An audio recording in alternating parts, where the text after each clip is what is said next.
Secondo appuntamento del convegno Salute oltre la città. A Pieve di Cadore il focus dell'ULSS 1 Dolomiti sulla sanità di montagna.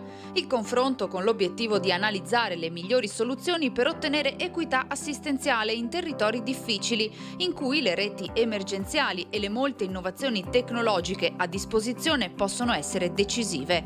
Con l'occasione è stato presentato il monitoraggio di Agenas sulle reti cosiddette tempo-dipendenti e i primi risultati sono più che incoraggianti. Abbiamo voluto sviluppare questa esperienza di gruppi di lavoro proprio perché è importante che ci sia questo confronto, no, tra la realtà locale nostra e esperienze regionali e regionali in particolare quella del Veneto, e i dati sì, non sono male, ecco, e siamo sempre di fronte però a dei dati che possono essere migliorati e questo è il nostro obiettivo. La rete dell'infarto, la rete dell'ictus, la rete del trauma e la rete appunto del neonato sono delle reti importanti che devono essere continuamente sviluppate, manutentate, ampliate e questo è quello che vogliamo fare. Abbiamo una rete ben strutturata, abbiamo deciso di confrontarla con dei dati, con delle misurazioni, perché misurare è l'unico modo per poi poter migliorare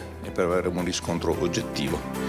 E in effetti, in sintesi, vediamo che a livello regionale siamo discretamente posizionati. Un lavoro di rete importante per il futuro del sistema sanitario di montagna, il cui obiettivo è rispondere in maniera forte e tempestiva alle necessità dell'urgenza. Rafforzare la rete perché vogliamo migliorare continuamente le prestazioni e il ritorno di salute per la popolazione. Però le prestazioni della rete dell'emergenza nel Bernunese, nonostante un territorio complesso, sono già eccellenti. Non esiste più l'ospedale piccolo di montagna o di aree, come dire così, territorialmente difficili, ma esiste appunto la necessità di collegare queste aree con là dove abbiamo appunto ospedali che possono rispondere alle esigenze delle persone in maniera forte, reale e soprattutto appropriata.